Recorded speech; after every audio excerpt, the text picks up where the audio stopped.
So we are here to begin our study of John's Gospel. Um, I want to start with a little bit of monologue. I have a challenging relationship with John's Gospel.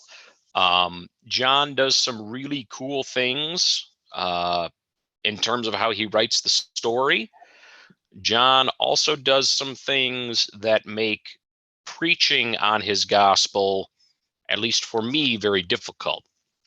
Um, I preach on gospel texts more often than I teach on gospel texts, so that's kind of the way I engage with them most regularly.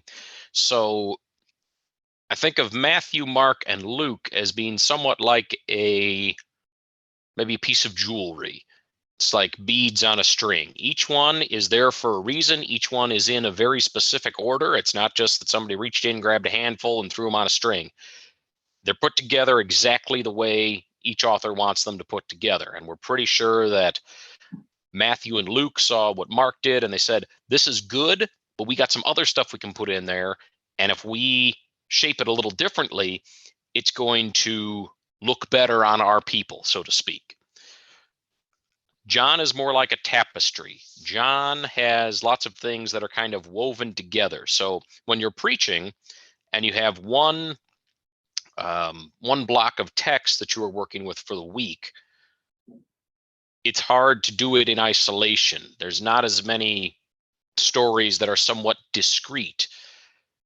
You can't really pull out one chunk without having all these threads hanging off because it's tied to everything else. Because when Jesus says something in this chapter, it only makes sense when you remember that he said something about it before 3 chapters ago, and it'll only really make sense when you read about him saying it 4 chapters into the future. So all these things are very woven together. It makes it very difficult to preach on, at least for me. Other people, not so much. That's just my thing. John makes some theological points very clearly in a way that Matthew, Mark, and Luke do not, which is very valuable to us. And so John is challenging to me, which is part of the reason why you are looking at either on paper or electronically this new version of John's Gospel. I wanted to try to understand John better. I wanted to try and understand John more faithfully. And one of the reasons why I decided that producing my own translation would do that is, as we will see in the next couple of weeks, not so much tonight, but in the weeks to come, one of the ways John weaves his story together is he loves to use key words and key phrases. Those key words and key phrases, I believe, in most of the translations I have seen, they have been used so much that they don't really have a whole heck of a lot of meaning, or at least I don't believe they convey the meaning that this author wanted them to convey. So what you have in front of you is a translation that tries to always go with the plainest sense of the word possible. I try to do it without using kind of church jargon, but I also make my selections with that theological lens. So we'll get into that in a little more detail going forward. So let me just say one other thing, and then I want to throw it open just for people to kind of share where we are starting out with John's Gospel. If you want a copy of this that's already printed out, we have a stack of them at church. So if you will be at church anytime in the near future, just grab one at church. And you can come by during the week and grab one if you need to. Otherwise, just open it up on the device of your choice, or you can go ahead and print it. But I will want you to have this in front of you for when we are studying. So now that I've ranted a little bit, let me just throw it out there. If somebody were to ask you, and probably only somebody at church would ask you this, what is your favorite gospel? How many people would say, oh yeah, it's definitely John?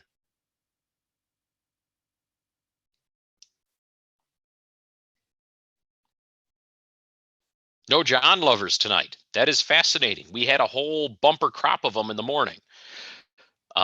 Okay, well, I guess in that case, my next question was going to be, why do we like John so much? But that's kind of a moot question because nobody seems to particularly think John is the man.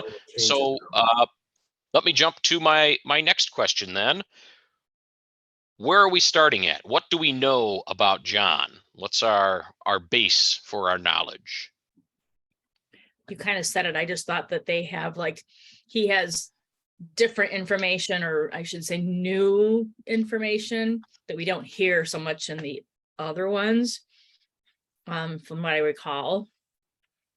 And I do remember hearing, I've not read it cover to cover, but it did seem to always have hodgepodge here, there, everywhere kind of stuff.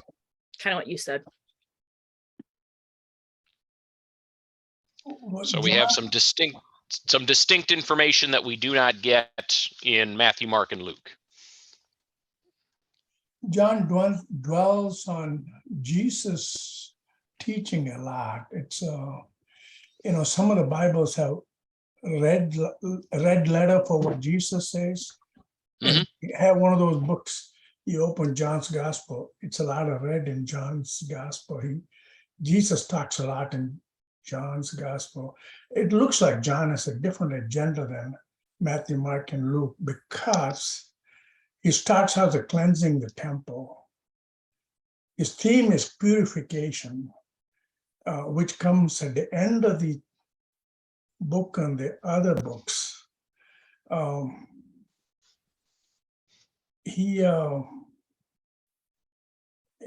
John is more personal, every time I read it, I feel more connected to Jesus by reading John than the other Gospels. Yeah, someone this morning said they felt it was more contemplative. It kind of gave them more to meditate on. Yeah, he cleanses the temple at the beginning of his ministry, and yeah, in John's Gospel, Jesus is a very good talker. John's Jesus and Mark's Jesus, they were a little different in that respect.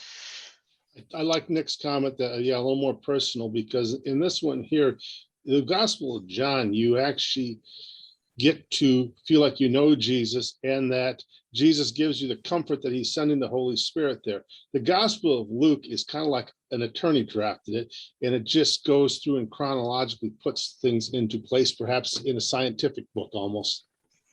So yeah, there's just a different flavor to it altogether. Well, Luke was a doctor, not an attorney. Yes, I know that. They both work in concrete areas.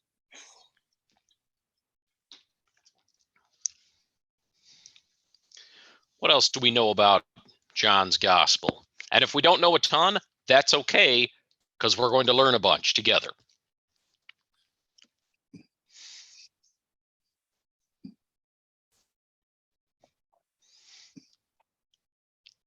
It has no relation to the other three gospel. That's that much we know, right? It's the other three are all related. John is totally separate, it seems.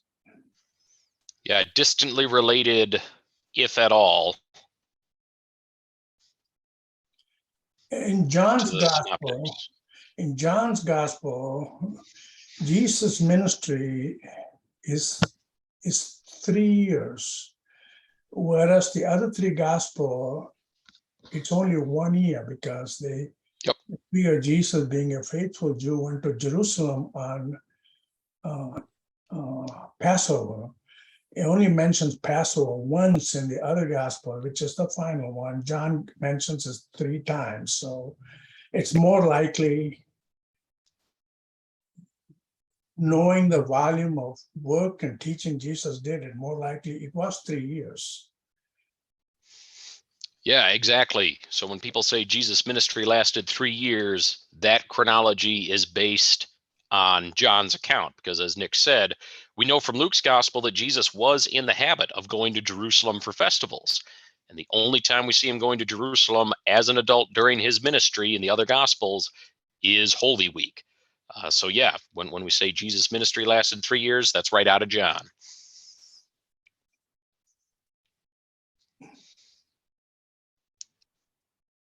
And yeah, the relation of John to the synoptics is distant at best. If you look at your handout, you can see one of the ancient sources, Clement of Alexandria, said, last of all, perceiving that the external facts had been made plain in the gospel, being urged by his friends and inspired by the Spirit, John composed a spiritual gospel. So there's a very ancient tradition that John, saw what Matthew, Mark, and Luke had done and said, this is great, but I got some other really good stuff that we need to put here. And people have often called it the spiritual gospel. It offers a different kind of insight into what's going on with Jesus, but at the same time, it is not spiritual at the expense of the flesh and blood that God came to redeem. Remember, this is the gospel where the guy comes to him and says, please help me get my sight back. Jesus picks up dirt, spits in the dirt, and smudges the mud on the guy's eyes. That is not real spiritual in the sense that people use it, but it is a revelation of what God is up to in Jesus nonetheless. So yeah, John is a whole different animal. As one scholar said, the tools that scholars typically use to find their way through Matthew, Mark, and Luke, you get into John, and it's like being the Bermuda Triangle. Your compass just spins in circles. So we are going to attempt to find our way through it together. So usually when we begin studying any book of the Bible, we want to start by locating what can we figure out about when and where it came from. This is going to help us understand what might the influences have been on it, what kinds of questions were people trying to answer. That kind of determines the way the story is told, why some things are in the story and other things are not. So we're going to try and do that with John's gospel here. And of course, at any point, if you have questions or something is not making sense, just go ahead and shout that out.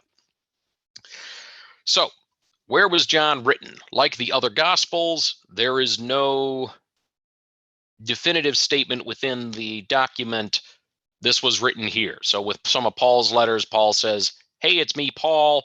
I'm here in Corinth, and I'm writing to you from Corinth. And he goes on with his letter. So Paul sometimes does that.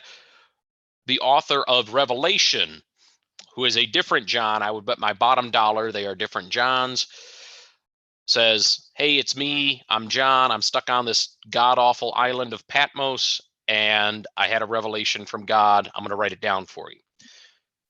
This gospel does not do that. There is a very ancient tradition that the Apostle John, who at a very early time was connected to this book, and we'll get to authorship in a minute, moved to Ephesus and lived there into old age. He was the only one of the 12 apostles who did not die a grisly death. He got old and died because he was old in the city of Ephesus. Now, interestingly enough, there's a lot of reasons why scholars say, yeah, there's probably a reason this tradition arose. Ephesus is actually a pretty good fit for where this book might have come from. So one of the reasons for that was Ephesus was the home of the philosopher Heraclitus, who is significant for us because he is the first philosopher to explore the concept of logos. This is usually translated word in John chapter 1, and believe you me, we are going to spend some time with that later in our study. For the purposes of determining where John might have come from, the point is, if you were interested in understanding this concept of the word, Ephesus was the place you would want to go. That's where the philosophical school that gave rise to that idea was based. So you have that kind of influence in Ephesus. Okay, great. Ephesus was perhaps the second largest city in the Roman Empire. It was a port. It was a crossroads of trade. And therefore, ideas, religions, philosophies are all coming in and out of Ephesus all the time. So this idea, some of the philosophical ideas that work their way into John, Ephesus is a really good place for that to happen. Also, much as we have said when we studied Acts and we've started looking at Paul's letters, there's an amount of strategy to it. If you want to disseminate your idea, Ephesus is a really good place because people are coming and going out of Ephesus all the time. So Ephesus is a center of cross-pollination of faith and philosophy and all these good things. Ephesus is home to a significant and fairly prominent Jewish community, and we're going to see why that is important for John's purposes below. But for the moment, we remember that most places that the church kind of got a foothold to begin with were places there was already a Jewish community. It makes a lot more sense to come in talking about a Messiah if there are people in town who already believe there is going to be a Messiah. That was Paul's MO. Paul would show up in town. He would go straight to the synagogue. Sometimes it went well, other times it didn't. But this may be the same sort of thing that the author of John did. We also find out in the book of Acts that there is a group of people who know about John the Baptist living in Ephesus. And that's kind of interesting. We're going to just turn to that very briefly. I don't know if people have their Bibles or if they just have their John translation. So I will share with us out of Acts. We're going to turn to Acts 18, 24 through 26. Now there came to Ephesus a Jew named Apollos, a native of Alexandria. He was an eloquent man, well versed in the scriptures. He had been instructed in the way of the Lord, and he spoke with burning enthusiasm and taught accurately the things concerning Jesus, though he knew only the baptism of John. He began to speak boldly in the synagogue, but when Priscilla and Aquila heard him, they took him aside and explained the way of God to him more accurately. So we've got a guy in Ephesus who's a Jesus person. He knows about Jesus. But in terms of baptism, he only knows about John. He knows about John who came in the wilderness and was proclaiming a baptism of repentance for the forgiveness of sins. He does not know about baptizing in the name of the Father, the Son, and the Holy Spirit to become part of the community of God's people.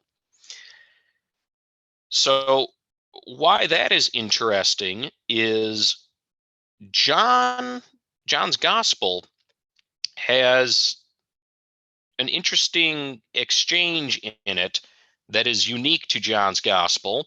And I am going to ask Carol to go ahead and share that with us. Carol, do you have access to our translation that we're working with, either printed out or on a device?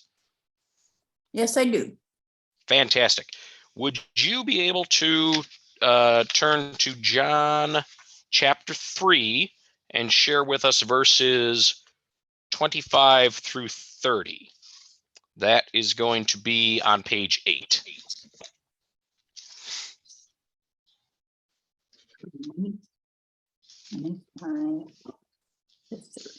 Okay. So there was a controversy between John's students and a Judean concerning making things clean. And when they came to John and said to him, "Rabbi, the one who was with you on the other side of the Jordan, the one you witnessed for, look, this guy is baptizing and everyone is going to him."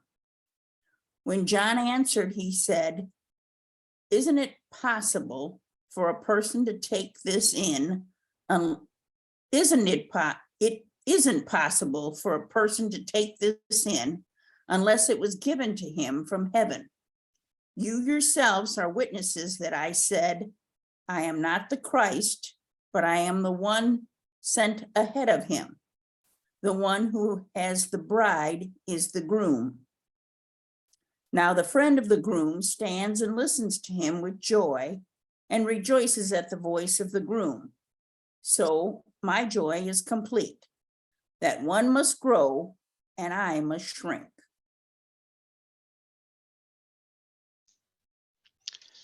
So John's account, all of the Gospels have the beginning of Jesus' ministry tied to, or I'm sorry, Matthew, Mark, and Luke have the beginning of Jesus' ministry tied to that of John the Baptist.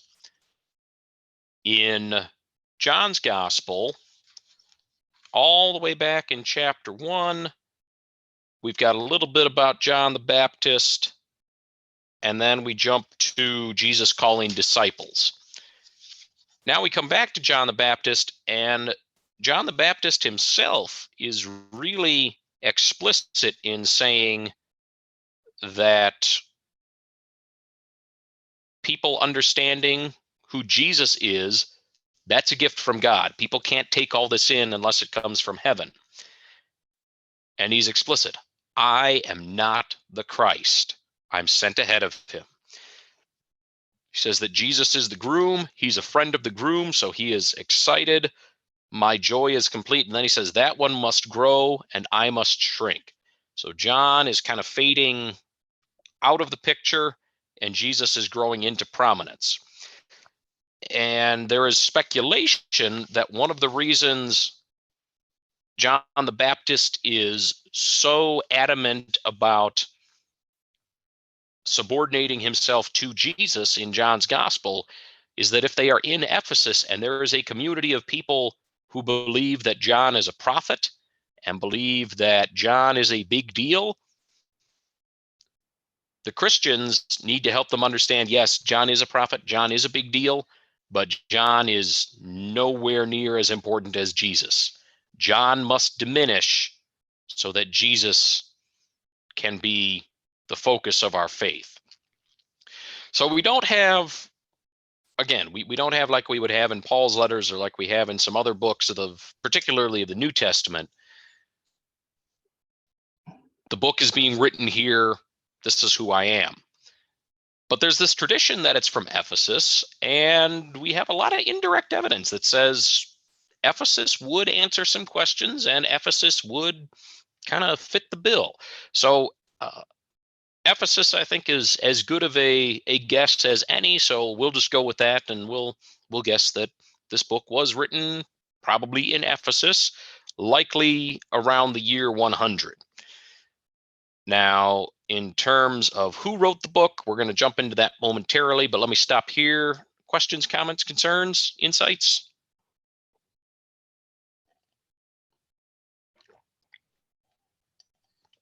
So it was written after the book of Revelation? Likely around the same time, maybe between 90 and 100. The exact reasons the scholars give those dates, I am not remembering right off the top of my head, but it is typically thought to be chronologically the last of the Gospels written, though there is a small minority of scholars who argue based on, I want to say it's some of the chronology he gives of where Jesus goes and comes, that John is actually reflecting a really early tradition. So there's a small minority of scholars who say, actually, John was first. Matthew, Mark, and Luke didn't know about him, but John was actually the earliest. I think it probably is chronologically the latest. I think it has clearly had a little more time to develop the high Christology, as they say. There is no question that Jesus is equal to God in this book. If all we had to go on was the Gospel of Mark, you could, and some early church people did say, well, Jesus was just a guy until his baptism. That's when God said, you are my beloved, you are my son. Jesus was maybe adopted by God. John's gospel, no, John has some really well thought out things to say, and my sense is that the community needed some time to discern that. So I think John probably does come chronologically later than the other gospels, but as I have said before, I don't know for sure. I wasn't there.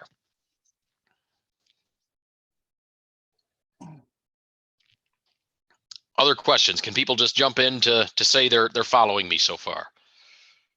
Yes, thank you. Very good. Very good. Yes. I got a thumbs up there. following you, just taking a lot in, as it's not something I've studied before. And that's okay, because like I said before, we are all here to learn together. So, who wrote the fourth gospel? And we can very comfortably say it's the fourth gospel. In terms of where it comes in the canon, it is the fourth one listed. I think more than likely it was of the four that are considered canonical gospels. I think it was probably fourth chronologically as well, but I won't fight you on that. Like all of the gospels, it's actually anonymous.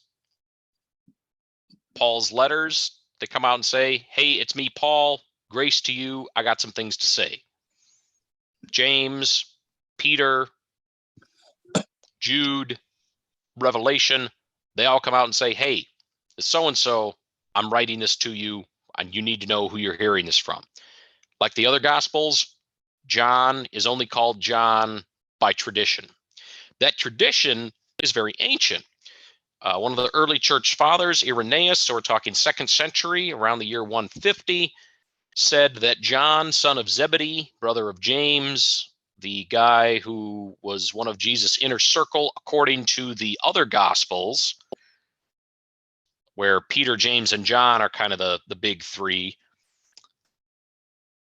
Irenaeus identified him with the beloved disciple, who we're going to read about in a moment, but there's no internal evidence within the Gospel of John. We hear about the beloved disciple, but we never hear, by the way, the beloved disciple is John. We know for a fact it was not Peter. We'll touch on that in a moment. Could it have been John, the son of Zebedee? Certainly it could have. I'm not saying it couldn't have happened. I would be surprised if a Galilean fisherman had the command of the Greek language and some of these philosophical ideas. Talking about having command of the language, I can't even speak my own. And like I said, it's possible. Maybe he moved to Ephesus and learned there, and after many years put this together. That's possible. Maybe the Apostle John went to Ephesus, and some people who had lived there for a while, who became his followers and were following Jesus, said, John's got some great things to say about his time with Jesus. Maybe we'll go ahead and write a written account of it. So there is a reference to the author at the end of the book. So Kim, would you go ahead and share with us just a couple select verses out of John chapter 21, verse 20 and 24 and 25. So we'll turn all the way to the back, and if you could share those with us.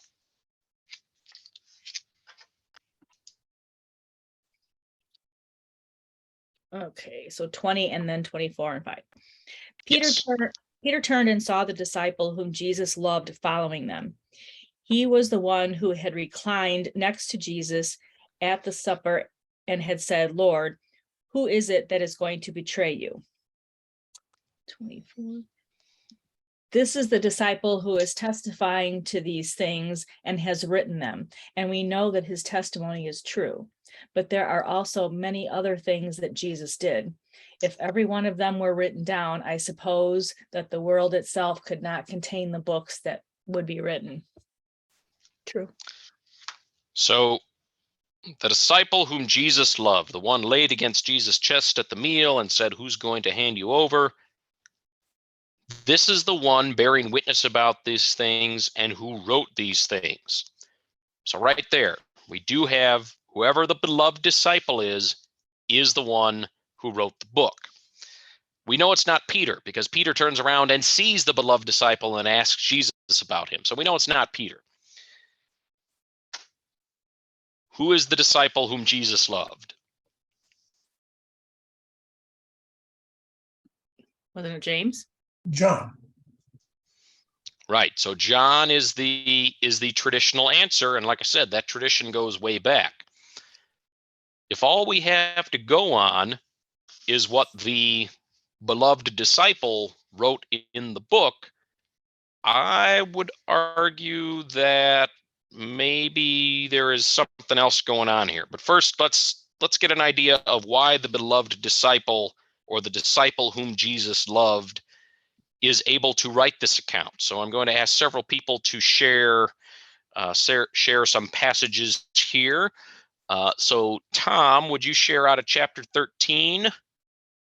Renee, if you could share out of chapter 19.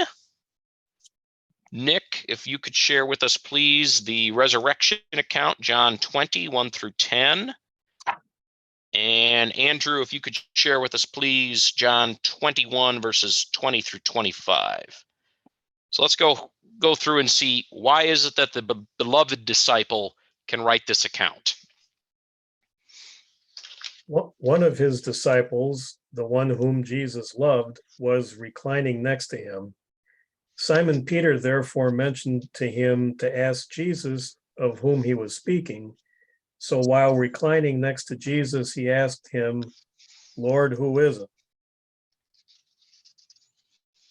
So he is the one who is right there with Jesus at the moment when Jesus says he is going to be betrayed. He's there at the Last Supper. Okay. Renee, what do we see in chapter 19?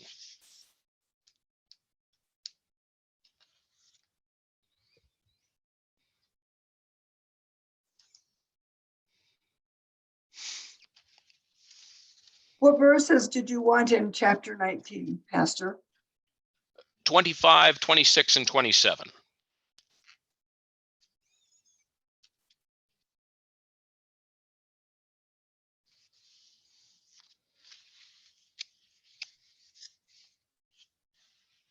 Oh, you got muted again. There we go. Near the cross of Jesus stood his mother's sister Mary, the wife of Clopas, and Mary Magdalene. Jesus saw his mother there and the disciple whom he loved standing nearby.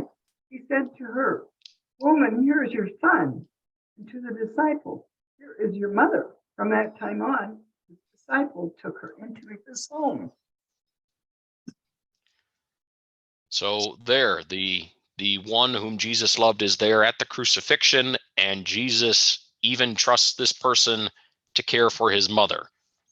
So yeah, this person is there at some really key moments. We find out he was there for the most important moment of all. Nick, will you share with us, please, John chapter 20, verses 1 through 10? On the first day of the week, Mary the Magdalene went to the tomb early while it was still dark, and she saw the stone had been taken from the tomb. So she ran and went to Simon Peter and to the other disciple Jesus loved, and said to them, "They have taken the Lord from the tomb, and I don't know where they put him." So Peter and the other disciple left, went to the tomb. The two of them ran there, and the other disciple ran faster than Peter and got to the tomb first. And when he stooped down he saw the linen cloth lying there, but he did not go in.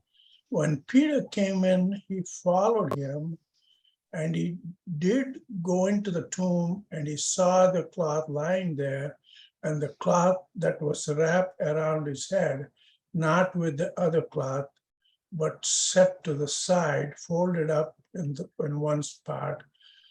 So then the other disciple, the one who came first, also went into the tomb and saw and trusted God. They didn't understand the scripture yet that he must be resurrected from the dead. So they left again and went to the other students. So this disciple whom Jesus loved really is there at a key moment. He is the first one who goes in and sees what is going on there in the empty tomb. Mary Magdalene saw that the stone was gone, so she put the pieces together that Jesus was not there. This disciple whom Jesus loved sticks his head in, says, "No, he really isn't there," and Peter goes in after him. So he's there really critical moment. And we did just touch on this earlier, but Andrew, would you share with us again, please, the very conclusion of the book, chapter 21, verses 20 through 25. And when he said this, he showed them his hands and his side. The students were overjoyed when they saw the Lord. Jesus Oh, I said think to you're them, in chapter 20. It's page 63. It says 62 here. Oh, well, we want to be in chapter 21. Are you looking at it as a PDF on your computer or your phone? I'm looking at it as a PDF over here. Chapter 21. I will go to that and I will see if. All right. When Peter turned around. Right. So Right. just let me just throw this out here real quick. If you're looking at it, the little page counter on your PDF reader is going to say something different. But if you look at the actual page numbers that are in the document, that'll be what you'll want to look for. Because you got hopefully the that will introductory save. part. Oh, up in the corner, there's no I see it. page 62. Okay. Like I said, I'm just trying to save confusion down the road. That's all. Yes, it makes sense. When Peter turned around, he saw the disciple that Jesus loved following him, who was the one who laid against Jesus' chest at the meal and said, Lord, who is going to hand you over? So when Peter saw him, he said to Jesus, what about this guy? Jesus said to him, if I want him to remain until I come, what's it to you? You follow me. So the message went out to the brothers that this particular student would not die. But Jesus didn't say that he wouldn't die. He said, if I want him to remain until I come. This is the student who is bearing witness about these things and who wrote these things, and we know what his witness is the truth. Now, there are many other things Jesus did. If someone wrote them all down one place, I don't think creation could hold the written books.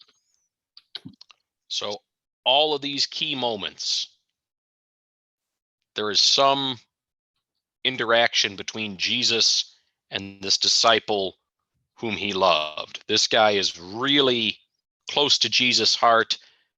He is uniquely positioned to share an account of the life and ministry of Jesus because he's been there. He's been intimately involved for a lot of it. This person is never named. Interestingly enough, though, there are only 3 people who are explicitly named in this book where it says Jesus loved these people, and one of them is singled out in particular. I would like to turn and see who these people are. Nikki, would you be willing to share with us those verses out of chapter 11? Could you turn to chapter 11, verse 5 and chapter 11, verse 36? You're talking John? Yes. Okay.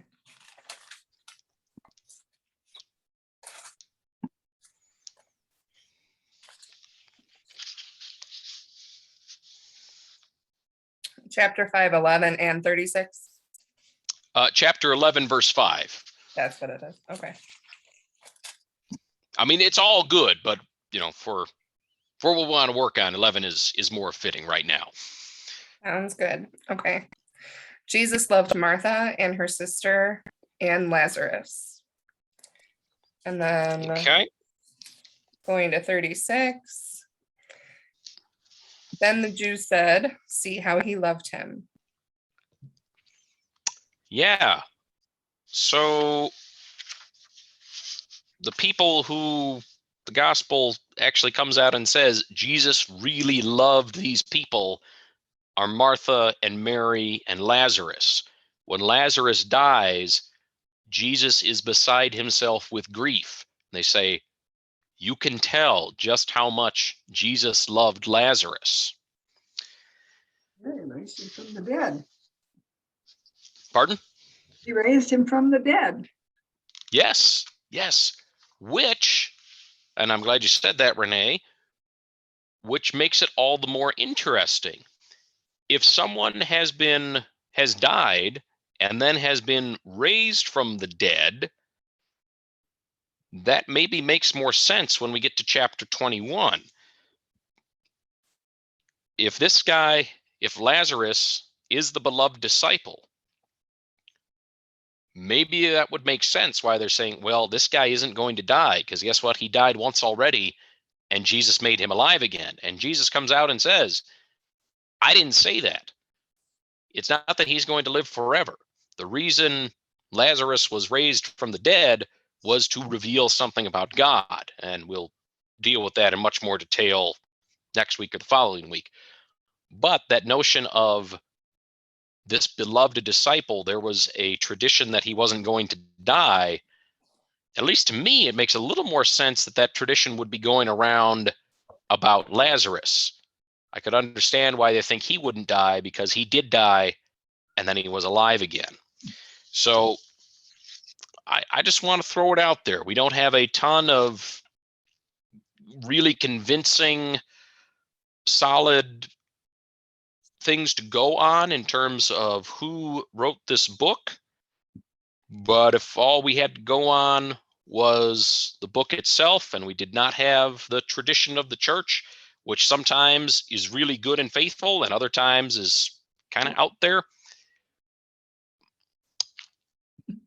I think maybe there's a case to be made that we are in reality reading the Gospel of Lazarus.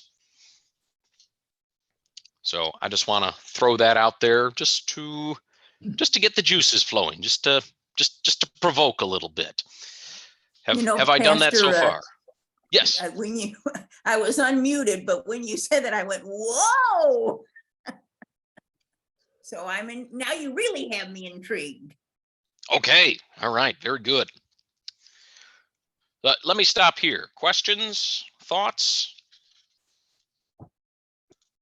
This, and of course, since I believe the gospel coming up this Sunday is also about Lazarus, but a different Lazarus.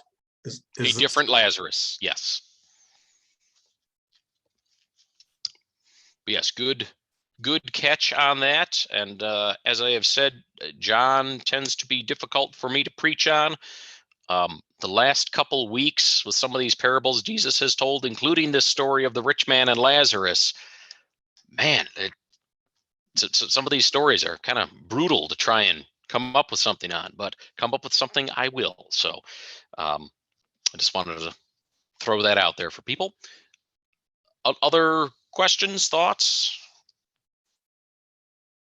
And if not, that's okay too. I have a question. Yes. Is this bond with Lazarus mentioned in other gospels as well, or just in the Gospel of John? It is only in the Gospel of John.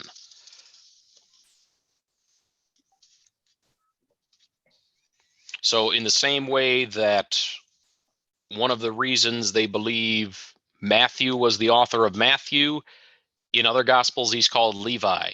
So maybe Matthew had something special to say. Maybe he had been known as Levi in other circumstances. So one of the reasons they say, oh, it's this guy Matthew, is because he's named in it and he's not named in the others.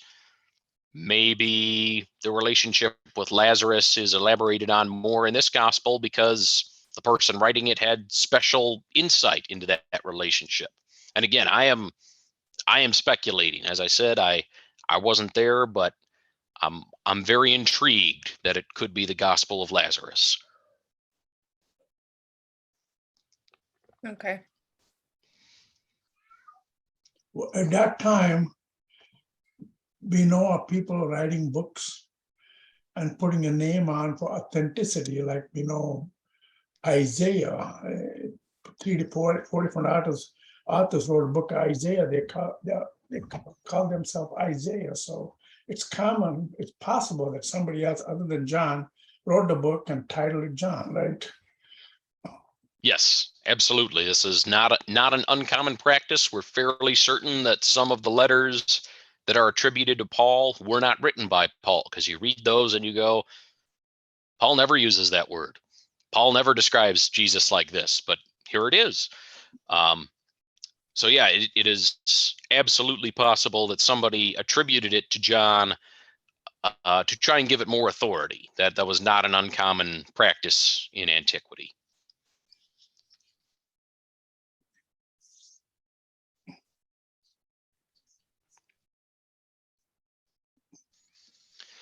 So I want to turn to what can we kind of determine about some of the circumstances of the community where this gospel was written. Good chance it was in Ephesus. And one of the things going on in Ephesus is there is a large and prominent Jewish community. That may shed some light on what is going on throughout John's gospel. So I have a good long list of scriptural citations here. I think we are all going to get the opportunity to share one. So Kim, let me have you share with us, please, John chapter 5, 15 through 18. Carol, if you can share with us John 7, verse 1, and then 11 through 13. Tom, if you would share with us, please, John chapter 10, those select verses there, 24 through 26, 31 through 33. Renee, if you could share John 11, 53 and 54. Nick, if you could share 19, 38 and 39. Andrew, chapter 20, verse 19. And then Nikki, you get the most controversial and most entertaining one out of chapter 8. I saved that for last.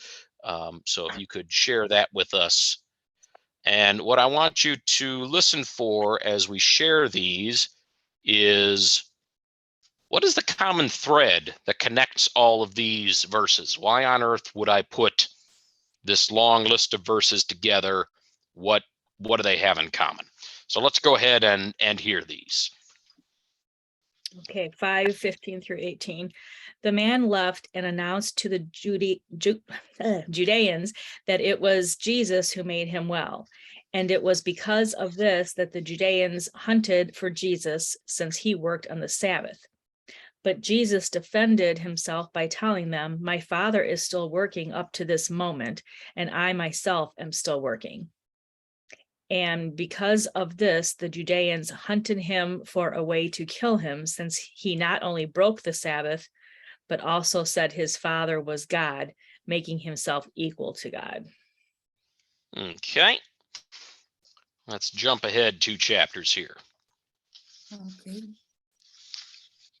And after these things, Jesus was walking around in Galilee. He did not go into Judea to walk around, since the Judeans were hunting for a way to kill him.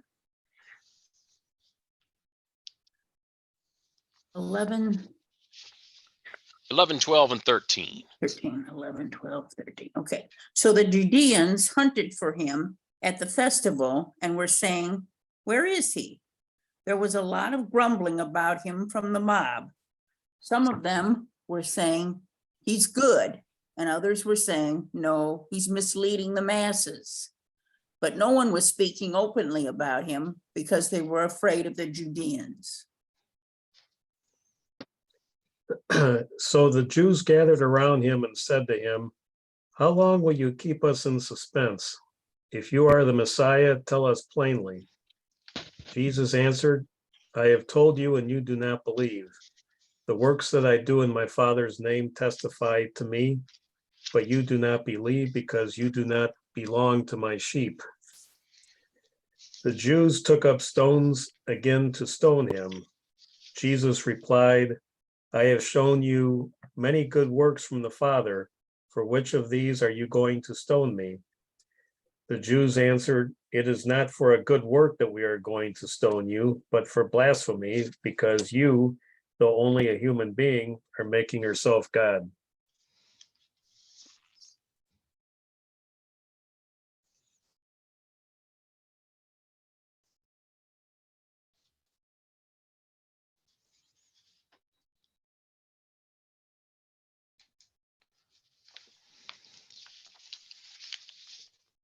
Sorry, I forgot to unmute again. Oh, that's all right. Happens to the best of us. So from that day on, they plot. Oh, I'm sorry.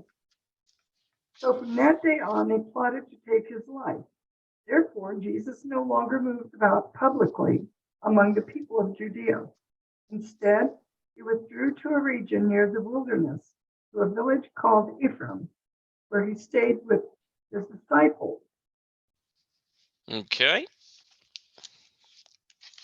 After these things, Joseph from Arimathea, who was a secret student of Jesus because of his fear of the Judeans, asked Pilate if he could take Jesus' body.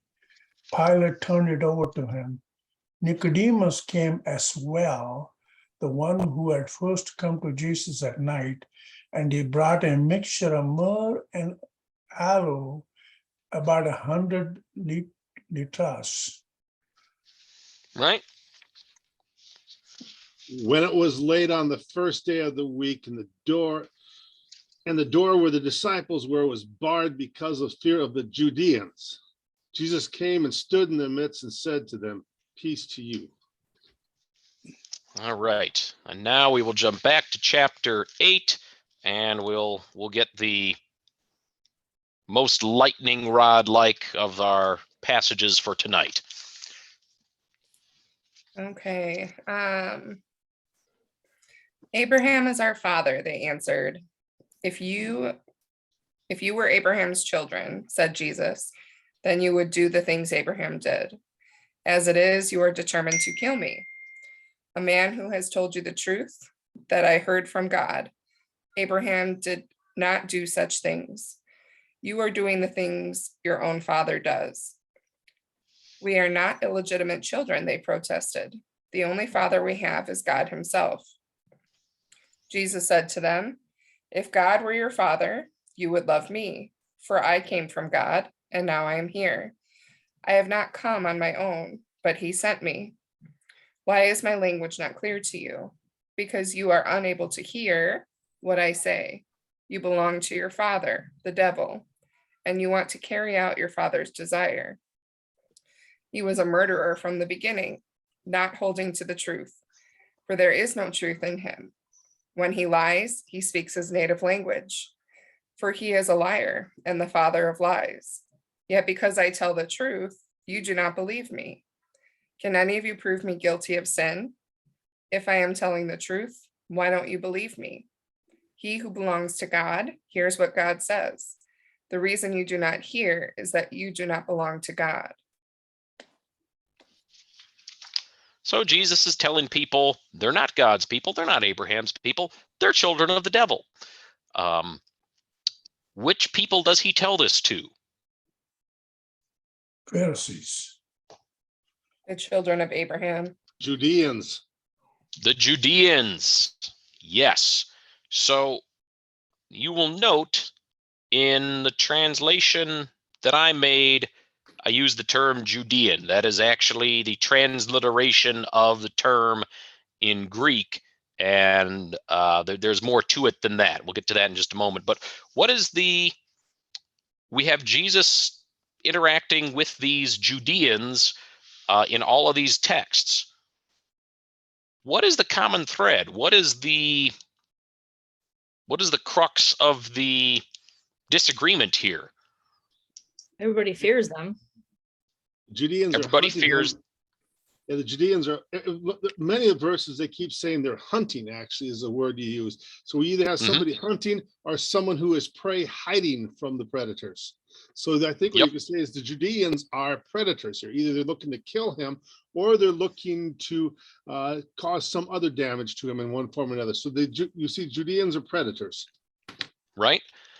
And why have they decided they need to hunt Jesus down? What is the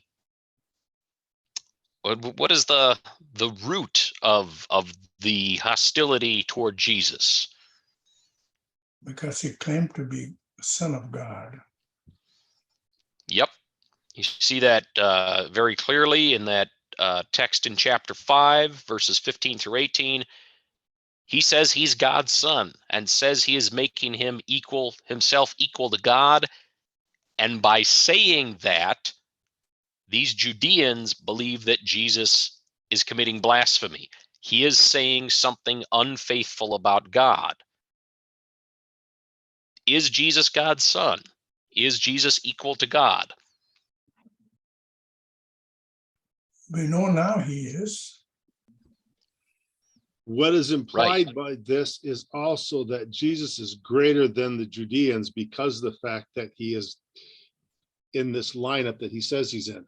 So that is a secondary thing that would upset them. Not only is it not how we believe it, you have now put yourself ahead of us. Mm-hmm. Yep, that is certainly not going to win any friends. But if they're kind of like, as he calls them, like devil people, then why would they care? Because they don't, it's not like did they believe that God was God if they were supposedly of the devil or devil-like? So remember, they do not see themselves as the devil's people. They say, we are children of Abraham.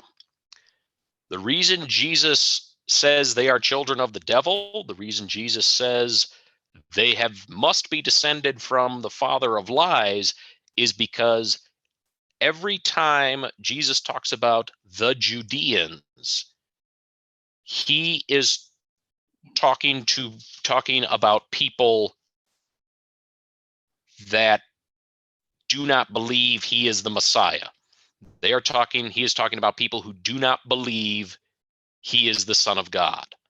He's really explicit about that in chapter 5. He's really explicit about that in chapter 8. The reason they are the descendants of the father of lies, they are lying about who Jesus is because they're saying, you are not who you say you are. So one of the reasons why I think it's important to make that distinction, that it is, John says Judeans, and that word is used throughout the New Testament. But one of the reasons I believe it is important to use that translation in John's gospel in particular is because he is referring to a subset of the people of Israel. So in English, we refer to those people as Jews, which comes from Judean. It's a toponym. It is named, they are people named for where they come from Judah. So Jesus is Jewish. All of the people who do believe that he is the Messiah, the 12 apostles, all the faithful women who support him, they are all Jewish. Gentiles aren't even a factor until after Jesus is dead. Everyone in the story who matters is Jewish. The Gentiles who are in the story, Pilate, the people who crucified Jesus, they are Gentiles. Everyone in the story who matters is Jewish. However, within the community of Israel, there's a group of people who say, no, Jesus is not who he says he is. And I believe that John, the author of this book, denotes those people by calling them Judeans. Now, again, I said Judean refers to people from a particular place. Where is Jesus from? Nazareth, which is part of Judea. No, Nazareth is up north. Nazareth is in Galilee. Pardon? Well, I stand corrected. I was confused because earlier they said they called Jesus a Samaritan and said he was demon possessed, and that was what the Jews were saying. Mm-hmm. Yep. So if we remember, Samaritan, you do not want to be a Samaritan. There is no such thing as a good Samaritan. Samaritans are the descendants of the people who stayed on the land when the priests and the royalty and all of the kind of top tier people were deported by the Babylonians. There were people who stuck around in Samaria, the region between. So Judah's down here in the south, Galilee, where Jesus is from, is up here in the north, and in between, so if you're looking at the screen, it's roughly where my face is Samaria. when Jesus tells stories about Samaritans, the reason it's such a shock that the Samaritans are good is Samaritans are the people who don't get it. They stayed here and they got into some different stuff. They worship on Mount Gerizim. They don't worship in Jerusalem. The way they interpret the scriptures is, just different from how the rest of the Jewish community does. So when they call Jesus a Samaritan, they're not saying, oh, he's a guy from Samaria. They're more or less saying he's nuts. He's unfaithful. He is not part of God's faithful people. He's out there. So so Renee, I understand the confusion because it is also a toponym. It does also refer to a person from a particular place, but when it is applied to Jesus as a slur, they're saying, oh, it's almost like an ethnic joke. You do something ridiculous, and depending on what part of the world you're from, they'll say, oh, you're just being a blank, fill in the blank however you want. So it's that sort of thing. So the Judeans call him a Samaritan, and that's a way of dismissing him. That's a way of saying he's a Samaritan. What? Samaritans don't know squat. He doesn't know what he's talking about. So I think there is also possibly a geographic bias at work here. There may be some of that going on. Perhaps this is something familiar to us as Americans who live in the northern part of the Midwest. Perhaps we may have some things that we assume about people who live in different regions of the country. So that is not a new thing. So there may be some of that going on, but my conjecture and why I think it matters is that Judean is the people who live around Jerusalem in the area of Judea, and they are singled out as Judeans when they do not believe that Jesus is the Messiah. And why it matters to make a distinction between Judeans, a particular group who said Jesus is not the Messiah, and the Jews, the whole people of Israel. There's often been a tradition, particularly in Europe, of using scripture as the basis for persecution against Jewish people. And very often people will turn to John chapter 8. Well, look, Jesus says the Jews are the children of the devil. Jesus says these particular people who I am in an argument right now are children of the devil. And it sounds like a fine point, but Jesus is not saying Jews are bad. Jesus is Jewish. His family is Jewish. His disciples are Jewish. He is not making blanket statements about the entire people of Israel. And sometimes our translations can obscure that. And that has been abused horrifically from time to time. And so that is the reason why I felt it was important to make that distinction, even though it's a little different than how it is typically translated there. Let me stop there. Questions? So Jesus' early ministry was around Lake, the Dead Sea, not Dead Sea, but like Sea of Galilee, Capernaum, and all that. And he was surrounded by a lot of people, which the other Gospels call them Pharisees. So did they accept Jesus as Son of God then? I mean, they're not Judeans, so they accepted him? So the Pharisees, so Judean again is a geographic term. So that's like saying the Southerners did that, whereas the Northerners did this. The Pharisees are a group within Judaism. They are the people who don't live in Jerusalem. And if I remember right, Pharisee comes from a word that means to, I believe it comes from a word that means to like judge or separate. And their overriding concern was we don't live where the temple is, yet we want to be faithful to God every day as it is. We can't go to the temple every day, but how do we live out our faith every day when we're not at the temple? We will go for the pilgrimages. So the Pharisees, and it's interesting, these were kind of the hot topics in Judaism around the time of Jesus. What counts as faithful Sabbath observance? Guess what Jesus argues with the Pharisees about? Sabbath observance. Who can sit at the table with us? You know, to what extent is sharing a meal approving of people, even if they are not honoring God's law? What does Jesus fight with the Pharisees over? Who can sit at the table? Sabbath observance, table rules. And, you know, of course, just generally, here's a commandment. How do you interpret it? And when I say argue with, that shouldn't be taken as a sign of disrespect. It's very hard for us to imagine people arguing with Jesus. I mean, after all, he's Jesus. But there is a tradition within Judaism. Often the word havruta is used. Haver is a friend. Havruta is the practice of studying. You always study with a partner, because when you have to explain it to somebody and somebody can say, yeah, well, what about this? It brings you deeper into the conversation. So the fact that these Pharisees, these people who wanted to know every day, how do I make decisions that honor God?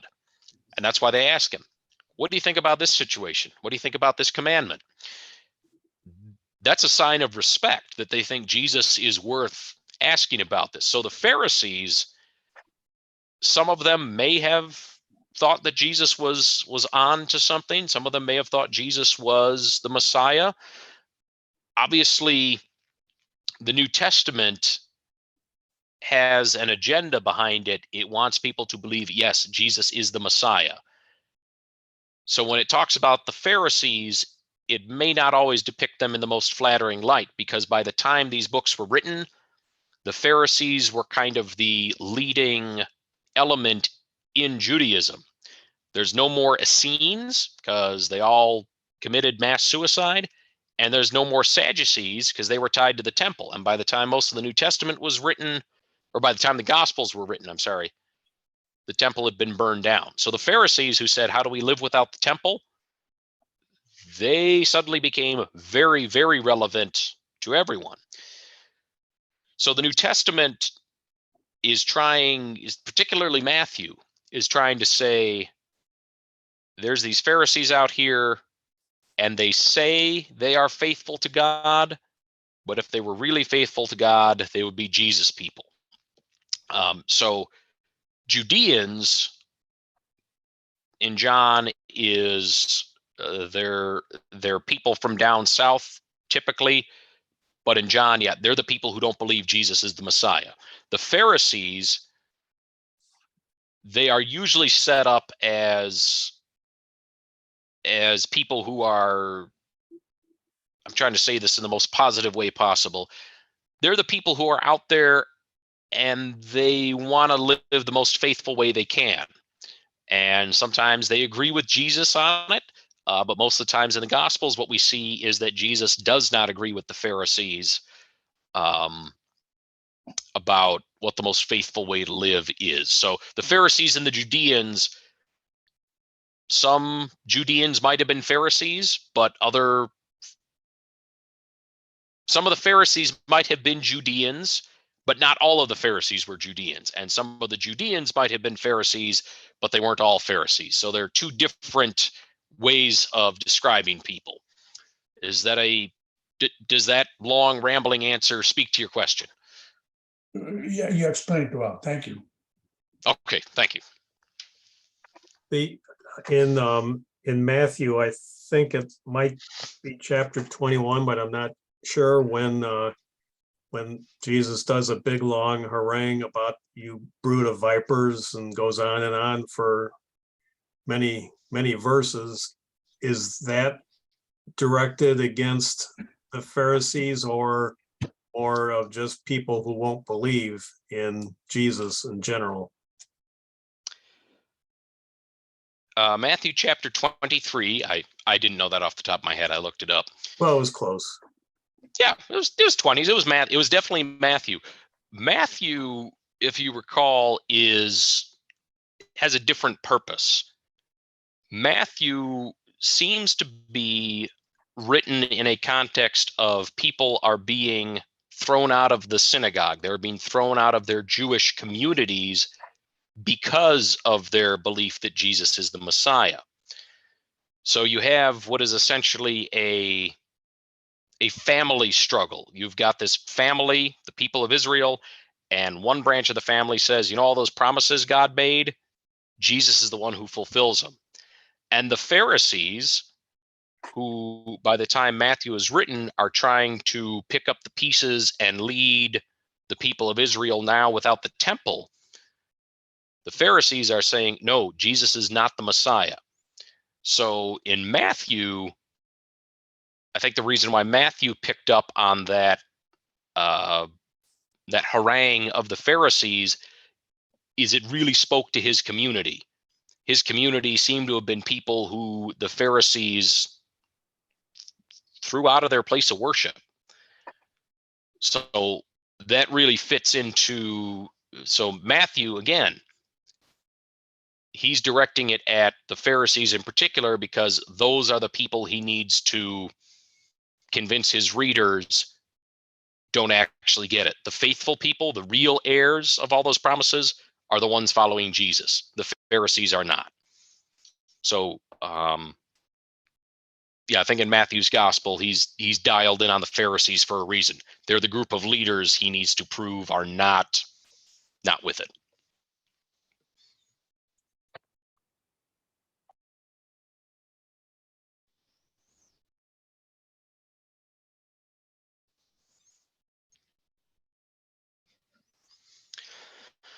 So there were just a couple other citations about how John's community might have interacted with other religious communities. And then we were going to turn to some of just painting with broad strokes, some of the differences between Matthew, Mark, and Luke, usually referred to as the synoptic gospels, the things that see things one way, the differences between them and John.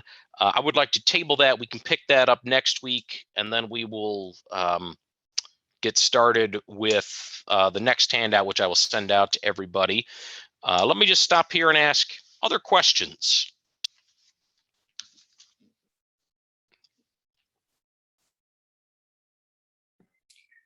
I do have one. I've had a hard time trying to formulate it. So I understand that everybody here is Jewish at this time, but do we start to see the difference or do we start to see religion in general start to split here? Where you would have like different sects of religions start to branch off?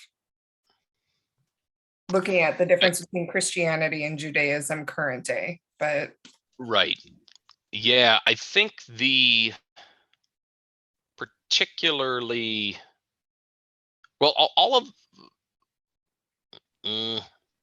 of the Gospels touch on that in some way. Mark touches on it probably the least, but Mark does have Jesus going and interacting with people outside of Israel.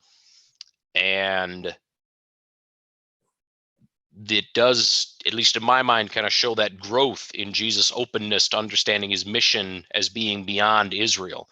Matthew, as we just talked about, it I think definitely bears the marks of coming from that era between the split, that era of the split between church and synagogue. Luke has a lot to say about how deeply rooted Jesus is within the traditions of Judaism, but he has a lot to say about, and now that promise to Abraham that through you the whole world will be blessed, right. that's happening now. We're getting to the rest of the world. So I think you start to see, and especially when you get into the book of Acts, which is written by Luke as well, then you definitely see the church wrestling with, is this for all people? And the book of Acts, as well as Paul, comes to the conclusion, there is no question this is for all people. So you start to see that division. And in John, I'm not 100% sure. I think John does talk a lot about God working at a worldwide level. He says, God so loved the whole world. God loved this whole creation. And so I think John is also aware of a distinction between Jews and Gentiles.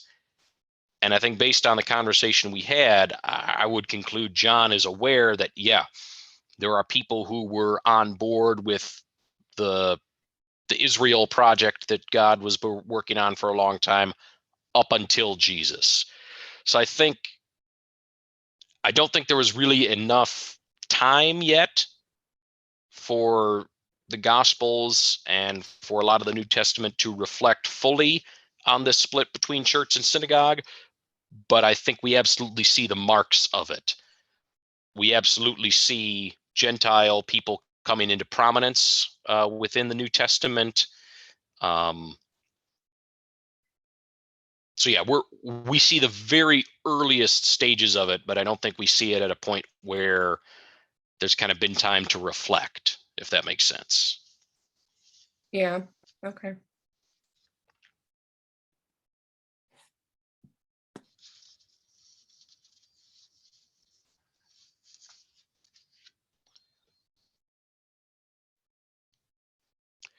So let me just ask people, if you either don't have it in front of you or you haven't picked up a copy of this particular translation we're using, I would really ask you to do that. We have them at church. You can pick it up during the week. You can pick it up Saturday, Sunday, or look at it online, because as we get further into it, there are some things that you will find that are translated really not at all the way you are probably accustomed to seeing them translated.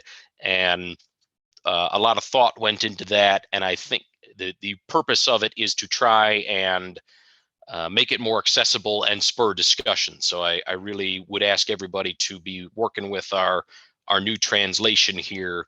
So if you don't have a copy of it, send me an email and we will make arrangements for that. But if we can all be using it together, that would be really top notch. What possessed you to do that? Was it part of a class, or is it just because you wanted it to make more sense? It was because I wanted it to make more sense. It was because I felt like a lot of the kind of the key, one of the things John loves to do is he loves to take key words and key phrases and weave them throughout the gospel. And I felt like a lot of the translations did not convey what I think John was trying to convey. So I felt like I could use those 3 years of Greek that I took, I could put them to use in trying to get the meaning across a little more directly. So when I did this translation, I had half as many children. I was several years younger and more energetic, and just the way my days worked out, I was able to start almost every day with a few minutes of quiet time reading out of my Greek New Testament. So this was really done because I wanted to keep a skill up, and I wanted to try and make this text a little more accessible. I wanted to try and convey what I think John was trying to convey a little more clearly. More Well, in palatable. good company, I think Martin Luther said that the Bible should be retranslated on a regular basis so that it could keep current with the modern dialects and trends of the language. Yes, Don't- and I even touch on that in my introduction there as well.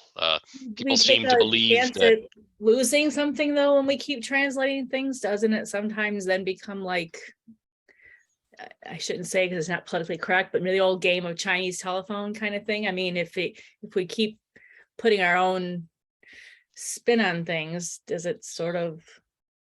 I think the difference here is Pastor Schlichting translated it directly from the Greek using modern day language.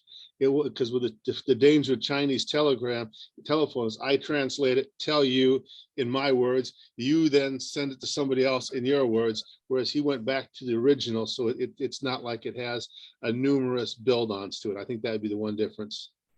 Right. Got So if you were to say, I am going to take, we started with Greek and Hebrew.